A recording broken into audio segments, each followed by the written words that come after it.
Salut. Tous les deux ont compris qu'ils n'étaient pas les bienvenus, alors ils ont décidé de partir. Mais à cet instant précis, la porte s'est soudain ouverte. Vous êtes nos nouveaux voisins? Oui. Ouais. Pourquoi vous restez plantés là? Entrez! Bienvenue chez nous. Ils ont suivi l'homme jusque chez lui et ils ont enfin fait la connaissance de sa femme. Mais Martha, elle, n'avait visiblement aucune envie de les garder ici. Elle a pris leur cadeau, puis elle est partie aussitôt. Ça vous dirait un verre? Pourquoi pas? Tu sais, je crois qu'il vaudrait mieux que j'aille aider Martha dans la cuisine. Quand la femme est arrivée dans la cuisine, Martha semblait être en train de faire quelque chose. Mais Robinson n'y a pas vraiment prêté attention, car son regard a tout de suite été attiré par un service de vaisselle. Qu'est-ce que vous faites? J'admire vos cuillères, elles sont vraiment très belles.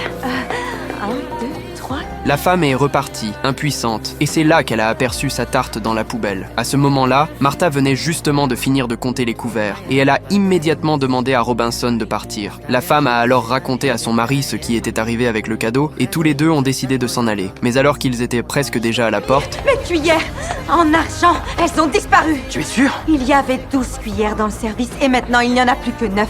Avouez ce que vous avez fait. Robinson n'y comprenait rien. Mais face à l'insistance de l'autre, elle a fini par ouvrir son sac à main.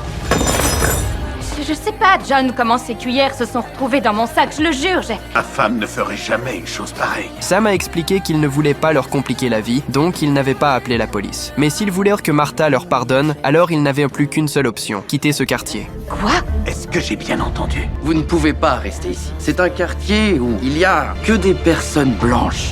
En voyant qu'il montrait enfin son vrai visage, Robinson n'a plus pu se retenir. Elle a directement choisi de le laisser appeler la police. Excusez-moi. Ma femme a dit appeler la police. Ok, c'est votre choix. Quand les policiers sont arrivés sur place, Martha s'est empressée de désigner les deux coupables. Mais ce qu'elle n'avait absolument pas vu venir, Lieutenant Robinson, qu'est-ce qui s'est passé? c'est que Robinson a révélé sa véritable identité et tous ces policiers étaient en réalité ses subordonnés. Ouais, parce que depuis le début, Martha, vous étiez tellement convaincue que mon mari et moi, on était forcément des criminels. Mais vous savez quoi? Vous et votre mari, vous êtes tout simplement juste racistes. Et il n'y a rien qu'on puisse faire contre ça. Mais il y a une chose que je peux faire. C'est m'assurer que votre racisme ne soit plus jamais dirigé contre moi ou mon mari. Martha a encore essayé de se justifier, mais la femme n'avait aucune intention de lui pardonner. Elle a directement demandé à ses hommes de vérifier son sac à main pour voir s'il y avait les empreintes de Martha dessus. Je peux tout expliquer.